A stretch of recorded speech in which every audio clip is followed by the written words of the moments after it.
Dans la région du Témiscouata, tu as le ballon sur glace mineur. Ça, c'est nous, comme entité. Nous, on gère 7 équipes. On gère des catégories comme 12 ans et moins garçons, 12 ans et moins filles, 15 ans et moins garçons, 17 ans, jusqu'à 19 ans. Il y a 7 catégories comme ça, des groupes d'âge. Il y a toujours eu du ballon sur glace, sauf qu'il y a une période que ce n'était plus structuré. Puis je te dirais que ça a dû reprendre, là, la Ligue, ça a repris tranquillement au début des années 90. 90, 91, hop, c'est regreffé une Ligue à 3, 4 équipes hommes. Ce qui nous a ramené sur la map en 1999, présentation du championnat provincial, ici au Témiscouata.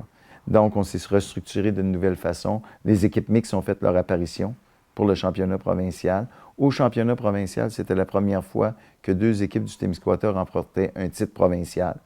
C'est-à-dire qu'on avait gagné le mix récréatif et les hommes, l'eau renversée, avait gagné la catégorie hommes participation. Puis arrive en 2002, championnat canadien mix en 2002 à Notre-Dame-du-Lac. Il y a une équipe du Témiscouata qui a fini 2e, l'autre équipe s'est classée 5e. Puis, on dirait qu'à partir de là, ça a été là, on était parti pour la gloire. En novembre 2002, Norampac, l'équipe Norampac Cabano remporte un championnat mondial au Minnesota.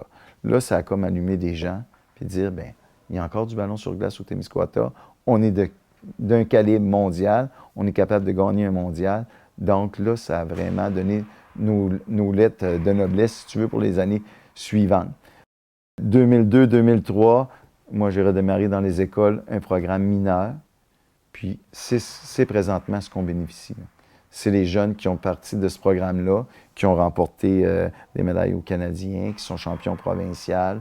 Là, la moyenne d'âge est très, très jeune présentement au ballon sur glace. Ceux qui jouent au Témiscouata, c'est très, très jeune. Il reste quelques vieux comme moi, là, de 50 ans et plus. Il en reste encore quelques-uns.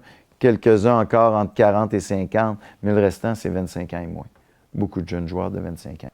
Le tournoi qu'on a présentement à Notre-Dame-du-Lac au mois de février, c'est le plus gros tournoi au Canada. On a 3 provinces de représenter, la Nouvelle-Écosse, le Nouveau-Brunswick, le Québec. En termes d'équipe, 46, 82 parties, 3 arénas, 3 jours. Nous, on a fait les tournois, moi, avec le mineur depuis 2003, que je me promène à la grandeur de la province, puis qu'on fait des tournois. Ça fait que le ballon sur glace mineur du Témiscouata, c'est quoi? C'est plus de 120 joueurs, répartis dans 7 équipes.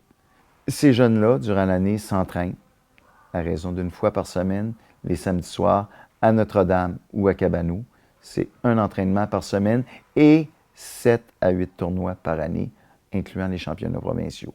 Nos 2 équipes sont classées pour le championnat canadien qui va avoir lieu, nos 2 équipes U19, parce que c'est seulement que le U19 qui va au championnat canadien. Nos 2 équipes sont classées pour aller en Saskatchewan au mois de mars, les gars et les filles. Les filles, l'année passée, au championnat canadien, ont fini médaillées d'argent. Le ballon sur glace mineur se porte très, très bien présentement avec le sport-études. On a 29 jeunes qui sont au sport-études, qui se développent à tous les jours à raison de 3 heures de ballon sur glace par jour. L'année passée, au championnat provincial qui a eu lieu à Blainville, 8 équipes du Témiscouata sont revenues avec des médailles. Donc, ça te donne une idée. On est vraiment dans une bonne période au niveau du ballon sur glace mineur. Ça va très, très bien.